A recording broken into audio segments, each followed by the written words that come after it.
نحمده ونصلي على رسوله الكريم أما بعد فأعوذ بالله السميع العليم من الشيطان الرجيم من همزه ونفخه ونفثه بسم الله الرحمن الرحيم رب اشرح لي صدري ويسر لي أمري واحلل عقدة من لساني يفقهوا قولي رب زدني علما اللهم فقهنا في الدين سبحانك لا علم لنا إلا ما علمتنا إنك أنت العليم الحكيم رب يسر ولا تعسر وتمم بالخير وبك نستعين. سورہ نور کی آیت نمبر 42 سے آغاز کرتے ہیں.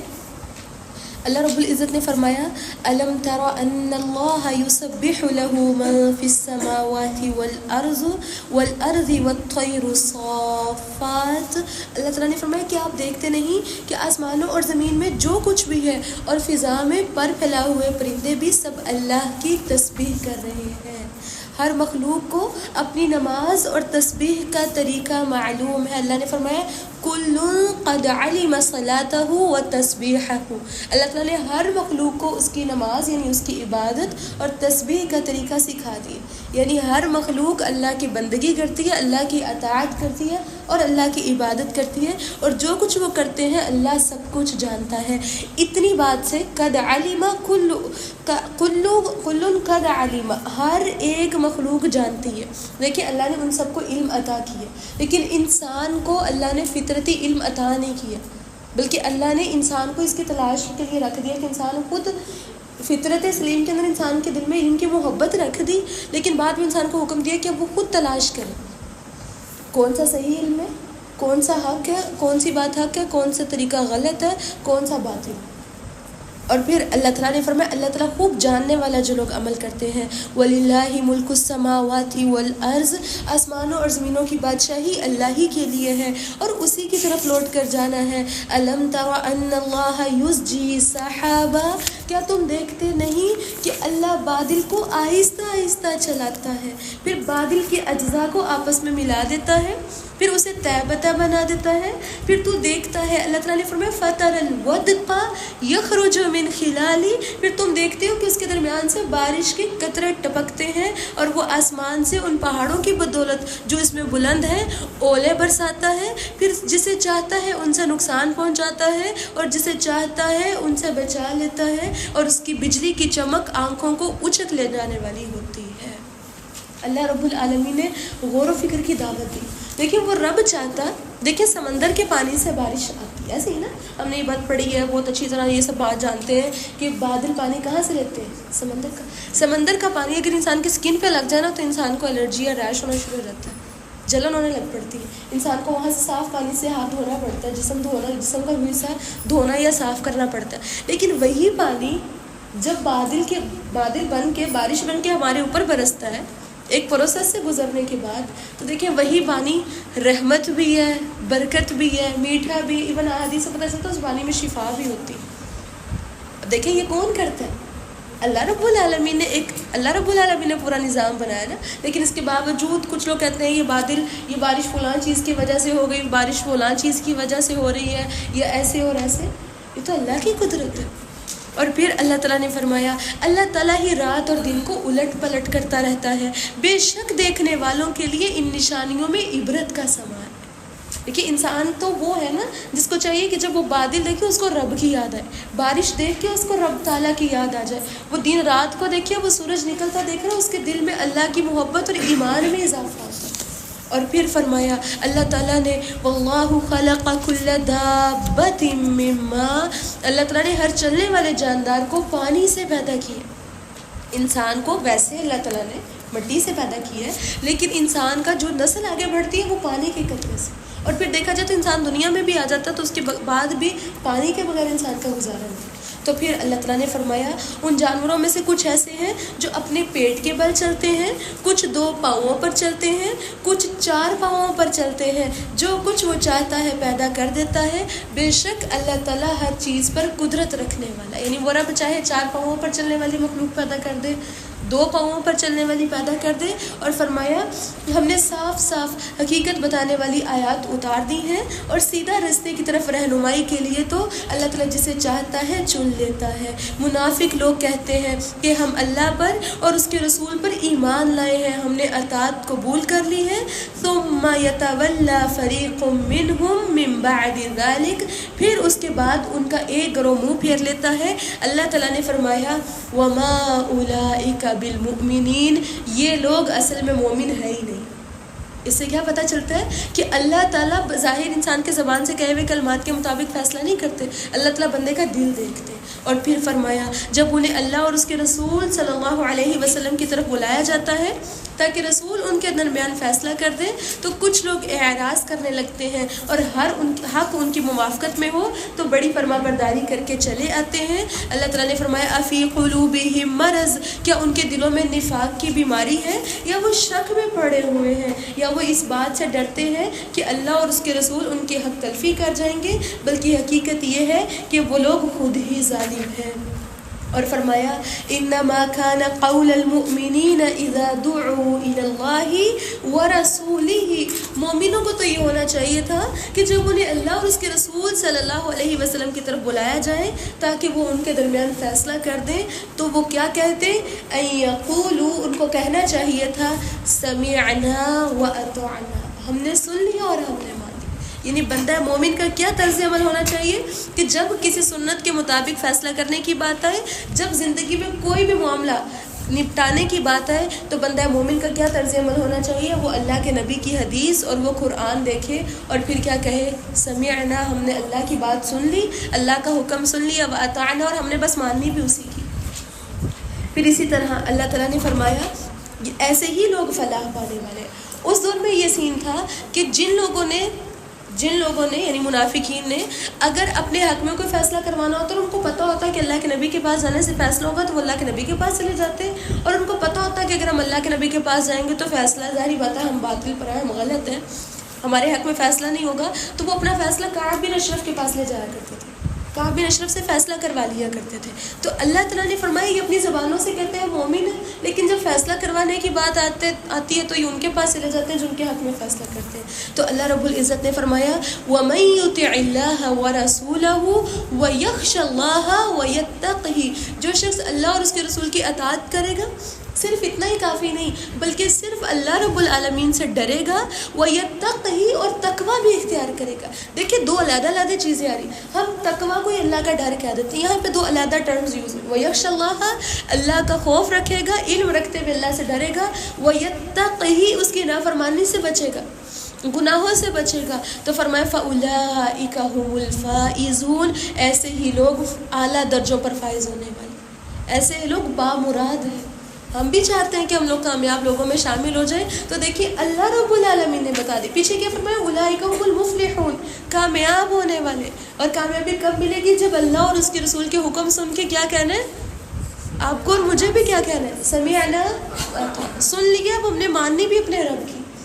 دوسری جگہ اللہ نے فرمایا اللہ اور اس کے رسول کی بات مان کے ڈرتے بھی اللہ سے ہیں اور تقوی بھی اپنے رب کا اختیار کرتے ہیں، یعنی گناہوں سے بھی بچتے ہیں، ہر طرح کی برائی سے بھی بچتے ہیں، یہی لوگ کامیاب ہونے والے۔ اللہ تعالیٰ سے دعا ہے کہ اللہ تعالیٰ ہمیں کامیاب ہونے والے لوگوں میں شامل فرمائے وَأَقْسَمُوا بِاللَّهِ جَهْدَ أَيْمَانِهِمْ، فرمایا منافقین اللہ کی پختہ قسمیں کھا کر رسول سے کہتے ہیں کہ اگر آپ انہیں حکم دیں تو وہ ضرور جہاد پر نکلیں گے، آپ ان سے کہہ دیجئے قسمیں نہ کھاؤ، مقصد قسمیں کھانا نہیں بلکہ دستور کے مطابق اطاعت کرنا ہے۔ قُلْ لَا تُقْسِمُوا، قسمیں کھا کر دین والوں سے یا دین سے اپنی محبت کا اظہار نہ جتلاؤ، بلکہ حقیقت کیا ہے، اللہ دین تو مطالبہ کرتا ہے کہ تمہیں اطاعت کر کے نکلنا پڑے گا، اور فرمایا جو کچھ تم کرتے ہو اللہ اس سے خوب باخبر ہے۔ آپ ان سے کہہ دیجئے اطیعوا اللہ واطیعوا الرسول، اللہ اور اس کے رسول کی اطاعت کرو۔ اب دیکھیں کوئی تیسری چوتھی دفعہ ایک ہی بات آ رہی ہے کہ اللہ اور اس کے رسول کی اطاعت کرنا کا مطلب کیا ہے، پیروی کرنے کا مطلب کیا ہوتا ہے۔ دیکھیں ایک بندہ چل کے گیا ہے نا تو اس کے پاؤں کے آپ نے دیکھا ہوگا فٹ سٹیپس بن جاتے ہیں، پاؤں کے نشان بن جاتے ہیں، تو اطاعت کہتے ہیں ان قدموں کے اوپر ویسے ویسے چل کے جانا۔ اللہ تعالیٰ کیا فرما رہے، اطاعت کرنی، اپنے رسول کی اطاعت کیجیے اور اللہ تعالیٰ کے حکموں کی پیروی کیجیے۔ اور پھر اللہ تعالیٰ نے فرمایا اگر آپ اطاعت نہیں کرو گے تو رسول کے ذمے تو وہی کچھ ہے جس کا وہ مکلف ہے. اللہ کے نبی کے کیا ذمے؟ صرف دین کا پیغام پہنچا دینا. اور فرمایا تمہارے ذمے وہ کچھ ہے جس کے تم مکلف ہو. ہماری ذمہ داری کیا؟ رسول کی بات مانو. ہر کسی سے اللہ تعالیٰ کسی پر بوجھ نہیں ڈالتا، اور حساب بھی کل قیامت کے دن اسی کے بارے میں لیا جائے گا. اور پھر فرمایا اور اگر تم رسول کی اطاعت کرو گے تو ہدایت پا جاؤ گے. اور رسول کی ذمہ داری صرف یہ ہے کہ صاف صاف پیغام پہنچا دے. تم میں سے جو لوگ مومن ہیں، نیک عمل کرتے رہے، ان سے اللہ نے وعدہ کر رکھا ہے کہ وہ انہیں ایسی زمین میں خلافت عطا کرے گا جیسے تم سے پہلے لوگوں کو عطا کی تھی، اور ان کے اس دین کو مضبوط کر دے گا جسے اس نے ان کے لیے پسند کیا ہے، اور ان کی حالت خوف کو امن میں بدل دے گا. بس وہ میری عبادت کریں گے، میرے ساتھ کسی کو شریک نہیں ٹھہرائیں گے، اور جو اس کے بعد کفر کرے گا تو اللہ نے فرمایا فَأُولَٰئِكَ هُمُ الْفَاسِقُونَ، یہی لوگ فاسق ہیں. ایک دن آئے گا جب دین اسلام کو غلبہ مل جائے گا، دین اسلام پھیل جائے گا، لیکن اس کے باوجود یعنی حق اور باطل واضح ہو جائے گا. حق اور باطل واضح ہو جانے کے بعد بھی جو لوگ کفر کریں گے، نافرمانیاں کریں گے، اللہ نے فرمایا یہ لوگ فاسق ہیں. اور اسی طرح فرمایا وَأَقِيمُوا الصَّلَاةَ وَآتُوا الزَّكَاةَ وَأَطِيعُوا الرَّسُولَ لَعَلَّكُمْ تُرْحَمُونَ. نماز قائم کرو، زکوٰۃ ادا کرو، اور رسول صلی اللہ علیہ وسلم کی اطاعت کرو، امید ہے کہ اس طرح تم پر رحم کیا جائے گا. دیکھیں ہم اللہ کی رحمت کے امیدوار ہوتے ہیں، ہم اللہ کی رحمت کو طلب کرتے ہیں. اللہ نے فرمایا تم پر رحم کیا جائے گا، لیکن کب؟ اس کے لیے 3 چیزیں: نماز، زکوٰۃ. زکوٰۃ کا کیا مطلب ہے؟ مال کو پاک کرنا، یا پھر تزکیہ یعنی سیلف انالیسس کرنا. اسی کے ساتھ اللہ کے رسول کی فرما برداری، یعنی سنتوں پر عمل کرنے سے کیا پتہ چلتا ہے؟ اللہ تعالیٰ بندے کے حال پہ رحم کرتے ہیں. اور پھر اللہ تعالیٰ نے فرمایا آپ کافروں کے متعلق یہ نہ سمجھیے کہ وہ اللہ کو زمین میں عاجز کر دینے والے ہیں. فرمایا نہیں، ایسا نہیں ہوگا. وَمَأْوَاهُمُ النَّارُ، ان کا تو ٹھکانہ ہی آگ ہے، اور وہ بہت ہی برا ٹھکانہ ہے. یا ایھا الذین آمنوا، اے لوگوں جو ایمان لائے ہو، تمہارے غلاموں اور ان لڑکوں پر بھی جو ابھی حد بلوغت کو نہیں پہنچے ہوں، لازم ہے کہ وہ دن میں 3 دفعہ اجازت لے کر گھروں میں داخل ہوا کریں. یعنی چھوٹے جو بچے ہیں وہ کسی کے گھر میں جب بھی چاہے آ جا سکتے ہیں، اسپیشلی گھروں میں مختلف رومز ہیں، جب چاہے آ جا سکتے ہیں. چھوٹے بچے، بہت زیادہ چھوٹے. لیکن غلام اور وہ بچے جو ابھی بالغ نہیں ہوئے، دیکھیں ویسے جو بالغ ہیں ہم نے ان کے لیے کیا پڑھا ہے کہ وہ بغیر پرمیشن کے کسی کے روم میں بھی انٹر نہیں ہو سکتے، وہ گھر میں بھی انٹر نہیں ہو سکتے. لیکن وہ بچے جو ابھی بالغ نہیں ہوئے، ٹھیک ہے، شیر خوار بچے نہیں، وہ بچے جو ابھی بالغ نہیں ہوئے، وہ بچے اور غلام. دیکھیں غلاموں کو بہت سے کام ہوتے ہیں، وہ کبھی آ رہے ہیں کبھی جا رہے ہیں، کبھی کام والی ہے، وہ لڑکے ہیں وہ لڑکی ہے. تو اللہ تعالیٰ نے فرمایا 3 اوقات ایسے ہیں جن میں وہ بھی نہیں کمرے میں انٹر ہوں گے، بغیر پرمیشن کے وہ بھی نہیں جا سکتے. وہ 3 اوقات کون سے ہیں؟ نماز فجر سے پہلے، ظہر کے وقت، اور عشاء کی نماز کے بعد. دیکھیں عشاء کی نماز کے بعد نارملی کیا ہوتا ہے، جیسے اگر گرمی ہے تو بہت سے لوگ اپنے اوپر سے وہ چادر اتار دیتے ہیں، اپنے اوپر سے کچھ کپڑے اتار لیتے ہیں، یا وہ سوتے ہی انسان کو جیسے گہری نیند آتی ہے. اس کے علاوہ فجر سے پہلے بھی آپ کو پتہ ہے نا گہری نیند آتی ہے انسان کو. اس کے علاوہ ظہر کے ٹائم پہ دیکھیں کیلولا سردیوں میں تو نہیں کیا جاتا، نارملی گرمیوں میں کیا جاتا ہے. اور گرمی کی وجہ سے انسان کیا کرتا ہے، سم ٹائمز اگر کوئی لڑکی بھی اکیلی ہو تو وہ بھی اپنے سر سے دوپٹہ اتار کے اپنے اوپر لے رہی ہوتی ہے. تو اللہ تعالیٰ نے فرما دی اس ٹائم پہ جس ٹائم پہ نیند گہری ہے اور سوئے ہوئے بندے کو پتہ نہیں ہے کہ اس کے اوپر چادر ہے، اس کا جسم ڈھکا ہوا ہے یا نہیں ڈھکا ہوا. اللہ تعالیٰ نے حد لگا دی کہ اس ٹائم پہ وہ بچے بھی کمرے میں انٹر نہیں ہوں گے، پرمیشن کے بغیر نہیں جائیں گے. دیکھیے ہمارا دین ہر طرح سے فحاشی، جہاں سے بچوں کے دل میں بچوں کے ذہن خراب ہو سکتے ہیں، اللہ تعالیٰ نے ہر وہ راستہ بند کیے، کہیں وہ ایسا سین نہ دیکھیں جو ان کو نہیں دیکھنا چاہیے. تو پھر دیکھیں اللہ تعالیٰ نے فرمایا ان اوقات کے علاوہ دوسرے وقتوں میں ان کے بلا اجازت آنے جانے سے نہ ان پر کچھ گناہ ہے اور نہ تم پر، تمہیں ایک دوسرے کے پاس بار بار آنا جانا پڑتا ہے. اسی طرح اللہ تعالیٰ نے تمہارے لیے اپنے احکامات واضح کر دیے ہیں، وہ سب کچھ جاننے والا، حکمت والا ہے. دیکھیں اس سے کیا پتہ چلتا ہے کہ جو لوگ بالغ ہیں وہ اپنے گھر کے یعنی باہر سے آئیں تو گھر کے اندر آتے ہوئے پرمیشن لے کے آئیں گے، اور اپنے گھر کے اندر اگر ڈفرینٹ فیملیز یا ڈفرینٹ رومز میں ڈفرینٹ لوگ رہتے ہیں تو وہ کسی کے روم میں بھی بغیر پرمیشن کے نہیں جا سکتے.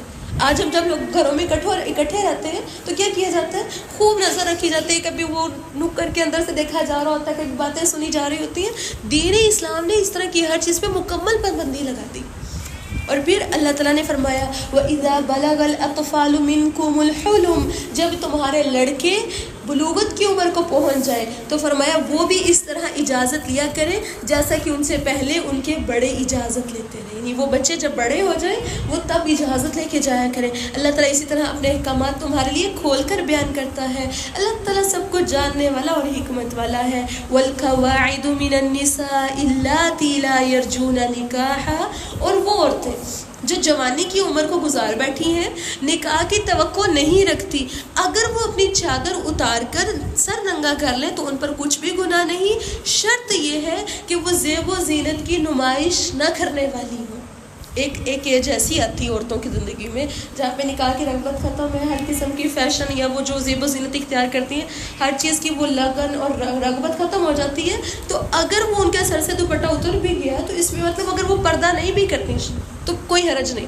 اب اس آیت کو آگے رکھتے ہوئے بہت سے خواتین فیشن بھی پورے کر رہی ہوتی ہیں، زیب و زینت بھی مکمل کی بھی ہوتی ہیں، اور کیا کہتے ہیں کہ نہیں اب ہماری ایج ایسی کہ ہم پردہ نہ بھی کریں تو کوئی گناہ نہیں۔ اللہ تعالیٰ نے حد لگائی ہے، شرط یہ ہے کہ وہ زیب و زینت کی نمائش نہ کرنے والی، زیب و زینت کے اندر ان کے اندر اٹریکشن ختم ہو گئی، ایج بہت زیادہ ہو گئی ہے، اگر وہ اس ٹائم پہ آ کے پردہ نہیں کریں پھر کوئی حرج نہیں، ورنہ عورت پر پردہ لازم اور فرض ہی ہے۔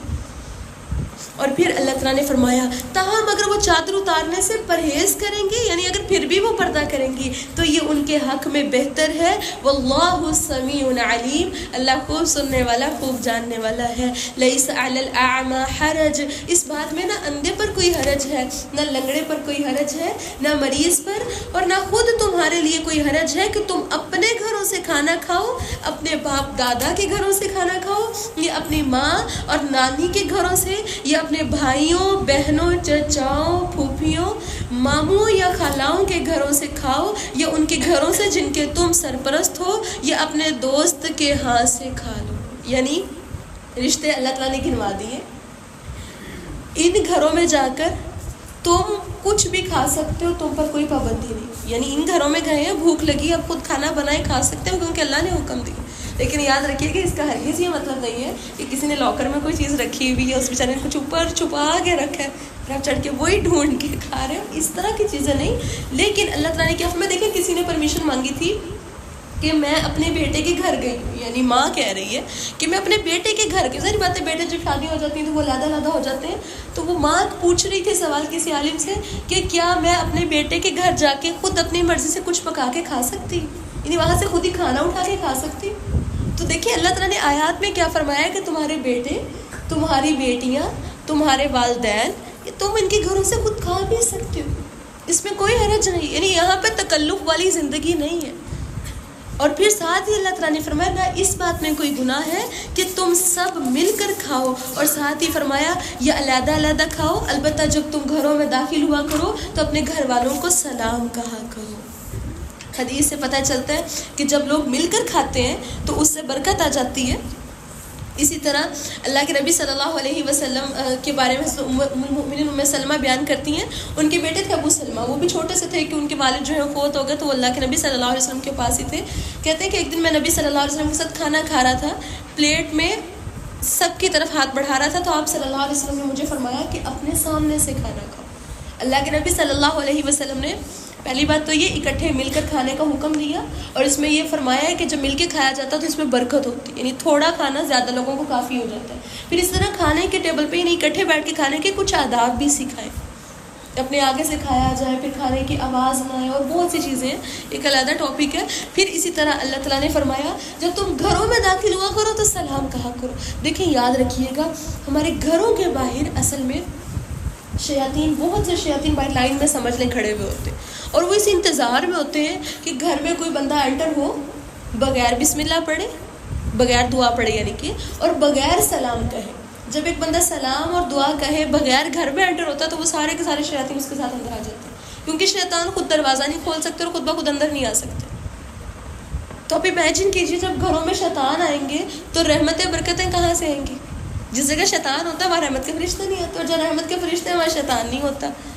اور پھر ہم کہتے ہیں ہمارے گھروں میں نحوست ہے، ہمارے گھروں میں لڑائی جھگڑا ہے یا فساد ہے، یہ سب کچھ ہے، اس کی مین غرض یہ ہوتی ہے کہ ہم سلام نہیں کہہ سکتے۔ پھر اسی طرح اللہ تعالیٰ نے فرمایا یہ اللہ کی طرف سے تحیۃ من عند اللہ مبارکۃ طیبہ، یہ اللہ کی طرف سے بابرکت اور پاکیزہ تحفہ، یعنی جو سلامتی کی دعا ہے یہ ایک پاکیزہ تحفہ ہے جو اللہ نے تمہیں دی۔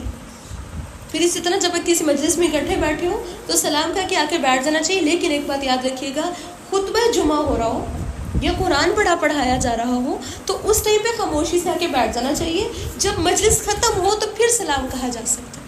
اب وہ کچھ لوگوں کو عادت ہوتی ہے، چونکہ عادت ہوئی بھی ہوتی ہے سلام کہنے کی، تو خطبہ جمعہ ہو رہا ہوتا ہے جس کے بارے میں حدیث پتہ چلتی ہے، کسی کو یہ کہنا کہ چپ ہو جاؤ، یہ بھی لغو کام ہے اس ٹائم پہ، یعنی مطلب کہ انسان کا فوکس کہیں ہو رہا ہے نا، تو اتنا کہ بولنا بھی اگر اس ٹائم پہ گناہ ہے تو وہاں پہ سلام لے کے پھر ہم اگلے بندے کا حال چال پوچھ رہے ہوتے ہیں۔ خطبہ جمعہ شروع ہے، چپ کر کے خاموشی سے بیٹھے، اور جب خطبہ ختم ہوگا اس کے بعد سب حال چال پوچھ لیا جائے، پھر سلامتی کی دعا۔ لیکن گھر میں چونکہ ایسا کوئی سین نہیں ہوتا تو گھر میں انٹر ہوتے وقت سلام کہنا جو بھی انٹر ہو رہا ہے، دیکھیں گویا فرض کے درجے پر ہے، کیونکہ اللہ تعالیٰ نے فرمایا، پھر قرآن پاک میں حکم دیا۔ پھر اسی طرح اللہ تعالیٰ نے فرمایا، اسی طرح اللہ تعالیٰ اپنی آیات کھول کر بیان کرتا ہے تاکہ تم عقل سے کام لو۔ دیکھیں قرآن پاک کے اندر اللہ تعالیٰ نے کتنے خوبصورت احکامات دی ہیں، اور پھر فرمایا انما المؤمنون الذين آمنوا بالله ورسوله واذا كانوا معه على امر جامع، فرمایا مومن تو وہ ہیں جو اللہ اور اس کے رسول صلی اللہ علیہ وسلم پر ایمان لاتے ہیں، اور جب وہ کسی اجتماعی کام میں رسول کے ساتھ ہوتے ہیں تو وہ اس سے اجازت لیے بغیر جاتے ہی نہیں۔ اے اللہ کے رسول، جو لوگ آپ سے اجازت مانگتے ہیں وہی اللہ اور اس کے رسول پر ایمان لانے والے ہیں، تو جب وہ کسی کام میں آپ کے لیے کسی کام کے لیے آپ سے اذن مانگے یعنی اجازت مانگے تو ان میں سے جسے آپ چاہیں اجازت دے دیں اور جسے چاہیں اجازت نہ دیں، اور ان کے لیے اللہ سے بخشش طلب کیجیے۔ اللہ بڑا بخشنے والا، بڑا رحم کرنے والا ہے۔ بڑا اہم حکم دیا جا رہا ہے۔ اللہ تعالیٰ نے فرمایا لا تجعلوا دعاء الرسول بینکم کدعاء بعضکم بعضا، اللہ تعالیٰ نے فرمایا مسلمانوں، اللہ کے رسول کو بلانے کو ایسا نہ سمجھو جیسے تم آپس میں ایک دوسرے کو بلاتے ہو۔ وہ لوگ آپس میں ایک دوسرے کو کیسے بلاتے ہیں؟ دیکھیے عام لوگ ایک دوسرے کو آپس میں کیسے بلاتے ہیں؟ نام لے کے بلاتے ہیں نا۔ اسی طرح ملتے ہیں روایات میں پتہ چلتا ہے کہ یہ جو بدو عرب دور دور کے علاقوں سے آتے تھے وہ اللہ کے نبی کے حجرے کے باہر کھڑے ہو کے آواز دیا کرتے تھے یا محمد اخرج علینا، یا محمد کہہ کے پکارتے تھے۔ اللہ تعالیٰ کیا فرما رہے ہیں؟ جیسے تم اپنے عام بندوں کو پکارتے ایسے میرے رسول کو نہیں پکارو گے۔ میں نے پہلے بھی بتایا ہے کہ اللہ تعالیٰ نے کیا کہیں قرآن میں یا محمد کہہ کے اللہ کے نبی کو پکارا ہے، یا موسیٰ کہہ کے پکارا ہے، یا عیسیٰ کہہ کے پکارا ہے، یا ابراہیم کہہ کے پکارا ہے، لیکن یا محمد کا لفظ آپ کو پورے قرآن میں کہیں نہیں ملے گا۔ یا ایھا النبی آیا، یا ایھا الرسول آیا، یا ایھا المزمل آیا، یا ایھا المدثر آیا، لیکن لفظ محمد یا کہہ کے اللہ کے نبی کو اللہ تعالیٰ نے مخاطب نہیں کیا۔ اللہ تعالیٰ نے منع کیا کہ تم جیسے عام بندوں کو پکارتے ہو ایسے تم میرے نبی کو نہیں پکارو گے۔ دیکھیں آج ہم کہتے ہیں کہ ہمیں اللہ کے نبی سے محبت ہے، لیکن ہمارے پکارنے کا انداز ہی ادب والا نہیں ہے، وہ انداز ہی گستاخانہ ہوتا ہے۔ کیسے نعرے لگائے جاتے ہیں یا محمد کہہ کے۔ ابھی امت محمدیہ اپنی محبت کا اظہار کرتی ہے اور قرآن کی ایک آیت کو اگنور کر رہی ہوتی ہے۔ اس ٹائم پہ اللہ کے نبی کو پکارنے کے لیے تو باادب طریقے سے عمدہ الفاظ استعمال کرنے چاہیے۔ اور پھر اللہ تعالیٰ نے فرمایا اللہ تعالیٰ ان لوگوں کو جانتا ہے جو تم میں سے آہستہ نکل جاتے ہیں، لہٰذا جو لوگ رسول صلی اللہ علیہ وسلم کی مخالفت کرتے ہیں انہیں اس بات سے ڈرنا چاہیے کہ وہ کہیں کسی مصیبت میں نہ پڑ جائیں یا انہیں کوئی دردناک عذاب نہ آ جائے۔ اللہ کے نبی کی فرما برداری نہ کرنے والوں کو ڈرنا چاہیے۔ اللہ تعالیٰ نے فرمایا کہ ان پر اللہ کا عذاب نہ آ جائے، اور ساتھ ہی فرمایا یاد رکھو الا ان للہ ما فی السماوات والارض، جو کچھ آسمانوں میں ہے جو کچھ زمین میں ہے سب اللہ کا ہے، اور تم جس روش پر ہو اللہ اسے بھی جانتا ہے، اور جس دن لوگ اس کی طرف لوٹائے جائیں گے تو وہ انہیں بتا دے گا کہ وہ کیا کرتے رہے۔ اللہ تعالیٰ ہر چیز کو خوب اچھی طرح جانتا ہے۔